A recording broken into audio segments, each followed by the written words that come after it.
I'm gonna be honest. Yeah. You're the most persistent fucking person I've ever met in my life. 자, 오늘은 세상에서 가장 집요한 또라이 에어렉이 2년 만에 구독자 1000만을 모을 수 있었던 이유에 대해서 얘기해 보려고 합니다.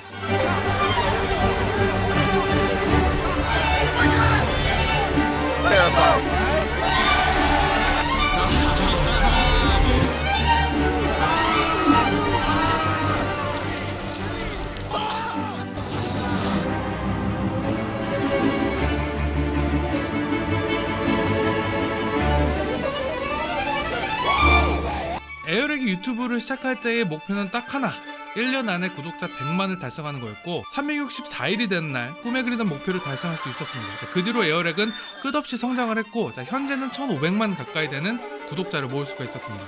에어렉이 이렇게 성공한 이유를 딱 잡아 말하기는 굉장히 힘들어요. 유쾌한 성격에 카리스마 있고 계속해서 재밌는 영상 아이디어를 생각해내는 재능까지 너무 다양한 이유가 있기 때문이죠. 하지만 에어렉을 지금의 에어렉으로 있게 한 처음부터 전략적으로 철저히 계산을 하고 접근한 두 가지가 있는데요.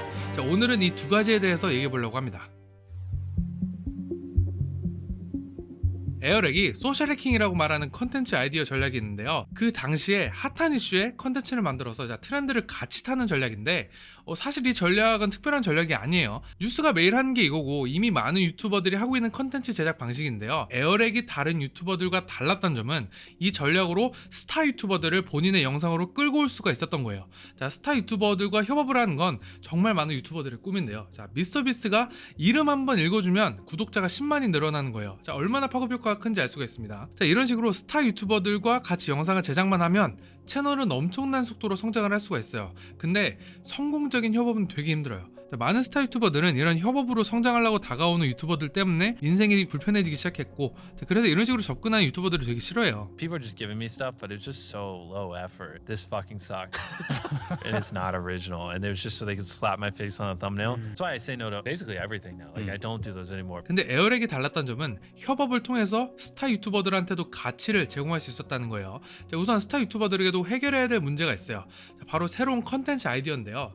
크리에이터 하우스처럼 커다란 집에 재밌는 사람들을 잔뜩 집어넣고 매일매일 자극적이고 말도 안 되는 사건을 일으키는 것도 이런 이유 때문입니다. 그래서 에어렉은 이런 스타 유튜버들을 위해서 본인이 그들의 컨텐츠에 되어서 컨텐츠의 고민을 덜어주고 스타 유튜버들을 자신의 영상에 출연시킬 수가 있었어요. 이건 1억 2천만 원짜리 메르세데스 벤츠 소파예요. 세상에서 가장 유명한 소파죠. 말도 안 되는 가격부터 그 가격에 비해서 전혀 임팩트 없는 외형까지 많은 사람들이 얘기하던 유명한 소파인데 로건 폴이 이 소파를 처분하기 위해서 몇 달간 글을 올리지만 말도 안 되는 금액 때문에 아무도 살 생각을 안 해요. 근데 이걸 보고 당시 구독자가 10,000명이던 에어렉은 아이디어가 생긴 거죠. 이 소파를 내가 사야겠다. 이걸로 컨텐츠를 만들어야겠다. 이날 이후로 에어렉은 6개의 로건 폴 소파 시리즈를 컨텐츠로 만들면서 순식간에 구독자 50만을 달성을 합니다. 그러면서 동시에 로건 폴에게는 조회수 1000만짜리 영상을 선물하게 되죠. 최고의 윈윈 시나리오를 만들어낸 거예요. 하지만 문제가 있었어요. 컨텐츠를 위해서 소파를 샀다고는 하는데 이 소파 구매 금액이 2천만 원이 넘었고 에어렉은 이걸 위해서 대출까지 받았기 때문에 정말 큰 문제가 있었어요. 대출을 상환해야 되는 상황에서 소파는 불에 타고 도난을 당했기 때문에 이제 앞길이 막막해 보였습니다. 하지만 정말 다행인 건 전 세계에 있는 스타 유튜버들이 모두 에어렉이 로건 폴과 콜라보를 하는 걸 봤고 에어렉은 이들에게 완전한 신뢰를 얻어냈기 때문에 이 뒤로는 전 세계 탑 유튜버들과 쉬지 않고 콜라보를 하면서 현재 1500만 가까이 되는 구독자를 모으는데 큰 도움이 된 거죠. 여기서 에어렉이 보여준 건 이상적인 콜라보레이션이 어떤 건가요? 내가 나를 희생하면서까지 다른 사람에게 가치를 제공할 수 있다는 걸 보여주고 나면 먼저 연락하는 건 에어렉이 아니라 바로 스타 유튜버들인 거예요. 유튜버와 시청자의 관계는 생각보다 굉장히 특이해요. 우리가 10분 동안 이렇게 정면을 보고 얘기를 하는 유튜버를 시청하게 되면 현실에서는 유튜버는 카메라 렌즈를 보고 있고 우리는 스크린을 보고 있지만 우리의 뇌는 우리가 이 사람과 아이 컨택을 하고 이야기를 경청하고 있다고 인식을 하게 돼요. 이걸 대화라고 인식을 하는 거죠. 그렇기 때문에 시청자와 유튜버들 사이에는 생각보다 가까운 유대관계가 형성이 돼요.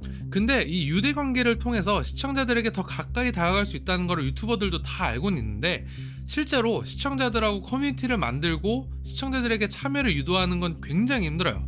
근데 에어렉은 이걸 한계까지 끌어올려서 시청자들을 화면 안으로 끌고 오는 데 성공을 했고 이건 유튜브 채널을 성장시키는 데 큰 기여를 한 또 다른 전략이에요. 이 방법은 크게 두 가지로 나눌 수 있는데요. 우선 첫 번째로 시청자들하고 강한 신뢰를 형성하기 위해서 최선을 다했어요. 우리가 육아를 할 때 아이와 부모 사이의 신뢰를 강하게 형성하는 가장 좋은 방법이 있어요. 바로 절대적으로 약속을 지키는 거예요. 부모가 입에서 뱉은 말을 어떤 상황에서도 지키는 거예요. 자, 어디에 가겠다고 약속을 하면 비바람이 몰아쳐도 가는 거예요. 자, 장난감을 사주기로 했는데 품절이야. 그럼 아이랑 전국에 있는 장난감 가게를 투어를 하는 거예요. 결국은 장난감을 못 찾더라도 아이는 그 행동을 하나도 안 놓치고 다 지켜보고 있어요. 이게 중요한 거예요. 이게 한 번, 두 번, 1년, 2년 쌓이면 자연스럽게 신뢰가 형성이 되고 부모의 말에는 무게가 생기게 되는 거죠. 그럼 그 뒤에 부모가 아이한테 어떤 약속을 하거나 어떤 부분에 있어서 참여를 요구하면 그 아이는 적극적으로 참여할 확률이 굉장히 높아질 거예요. 그럼 유튜버가 시청자들에게 절대적인 신뢰를 얻으려면 어떻게 해야 될까요? 똑같습니다.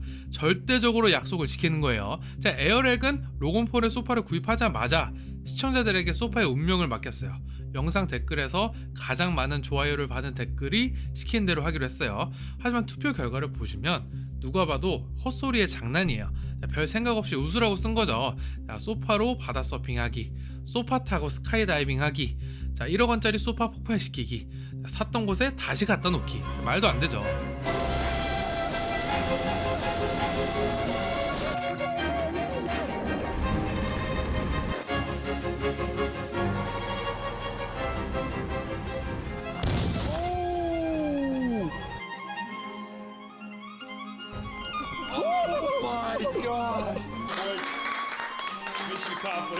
Yo, you're a fucking maniac, bro. What a weird experience that I'm having now. 그리고 두 번째로 에어렉은 이런 신뢰를 토대로 강한 팬베이스를 만드는 데 최선을 다했어요. 자, 에어렉은 팬들에게 마피아라는 이름을 지어줬어요. 모여다니면서 문제를 일으키는 사람들인 거죠. 근데 이렇게 이름을 지어주는 게 뭔가 좀 오그라드는 것 같기도 하고 저런다 하고 뭐가 다를까 싶기도 하지만 불특정 다수에게 이름이 생기는 순간 불특정 다수가 아니게 돼요. 자, 이런 식으로 에어렉이 본인의 부족을 만들고 그 부족의 리더가 되기 위한 노력은 유튜브를 시작할 때부터 보였는데요. 자, 오랜만에 마케팅 공부 한번 해볼게요. 세스코디인의 트라이브스라는 책이 있는데요. 이 책은 부족을 이끄는 리더에 대한 책인데 에어렉은 이 책에 나오는 트라이브, 자, 부족의 리더가 해야 되는 걸 모두 실현했어요. 간략히 말씀드리면 성공적으로 부족을 이끌기 위해서는 부족의 리더는 우리의 정의를 내리고 우리의 방향성을 찾아줘야 한다는 거예요. 자, 에어렉이 마피아에 대해서 얘기를 할 때마다 하는 얘기가 있습니다. You guys have to refer to them respectfully or they'll come after you. At my whim, I can just send them after somebody for better or for worse. You better be nice to them or else they'll come after you. 자, 마피아한테 잘해야 된다. 안 그러면 가만히 안 놔둔다. 자, 처음에는 장난인 줄 알았어요. 근데 이 말을 반복하는데도 다 이유가 있는 거예요. 자, 이런 말을 듣는 마피아들은 그 부족에 대한 자부심이 생기겠죠. 그리고 에어렉은 의미 부여를 해주면서 리딩을 하는 거예요. 마피아라는 우리 팬 커뮤니티의 성격을 에어렉이 지속적으로 각인시켜주고 우리가 어떤 부족인지에 대한 학습을 시키는 거죠. 자, 유튜버 팬클럽이라고 비우는 분들이 계실지 모르겠습니다만 자, 에어렉의 팬베이스는 제가 본 유튜버 팬클럽 중에서 가장 활발하고 적극적이에요. 심지어 무섭기도 합니다.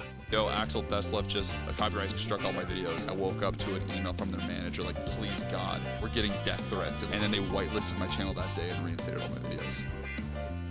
유튜브가 점점 커지면서 불특정 다수의 구독자 100만보다 진짜 내 진정한 팬 1000명이 더 중요한 시대로 이렇게 넘어가고 있어요. 에어렉은 이걸 이해하고 처음부터 시청자들과 신뢰를 쌓고 두터운 팬베이스를 쌓는 데 최선을 다한 게 지금의 성공에 큰 기여를 한 거예요.